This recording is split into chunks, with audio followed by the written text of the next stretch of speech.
почему сюда каждый год прибывает так много паломников и туристов. Как видите, он очень красивый, изумрудного цвета. Весь в зелени, весь деревья, это круглый год он такой, и вокруг него всегда красивая изумрудная каемочка воды.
Кого сюда?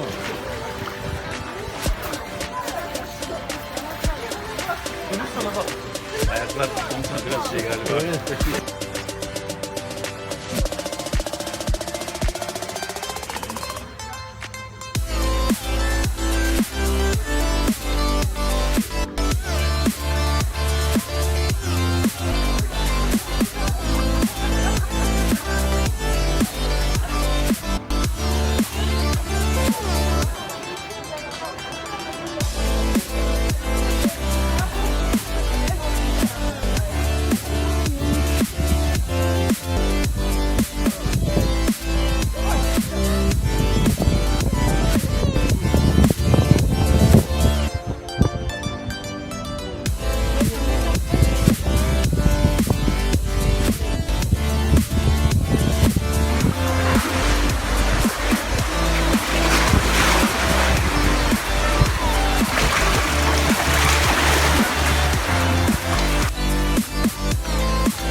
Уважаемые гости лодки, капитан Явуз 1.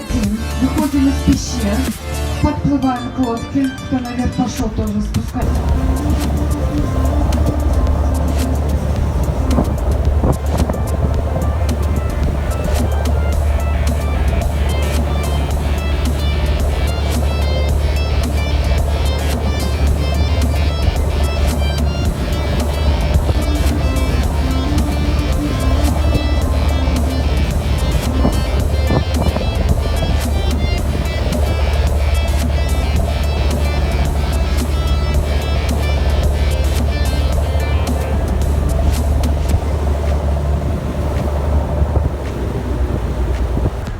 Вот он уже появился, этот отельчик. Прямо с него есть наружный лифт, спускается к пляжику в виде трамвайчика. Шикарнейший вид оттуда открывается. От Мармариса где-то 35-36 километров, по суше тоже можно доехать. У них каждый вечер интересные вечеринки проводятся. Поэтому вы тоже, кстати, можете присоединиться. Вы на такси можете приехать на вечернюю программу.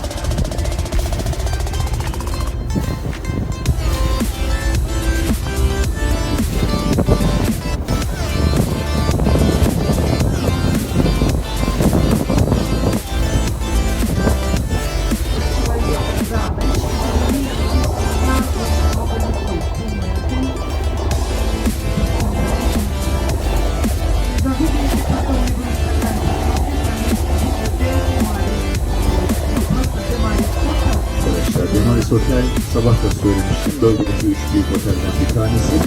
Arkadaşlar otel her şey dahil değil. Yani bed and breakfast, o da kahvaltı olarak çalışıyor. Marmaris'e mesafesi 25 kilometre. Otelde kalabilirsiniz. Tatil için yani eğlence için Marmaris'e de gidebilirsiniz. Öyle çok uzak bir yer değil. Birbirinden bağımsız 5 plaj var arkadaşlar. 5'inde de ayrı ayrı restoran var. Biraz reklama girecek ama Nusret bile var arkadaşlar. Hepsi var yani. Böyle paranın çarçur edeceği yer. İnşallah içeride. Yani ilerideki şeyimiz o. Hedefimiz o. Hep beraber çalışıp bir hafta geleceğiz tatile.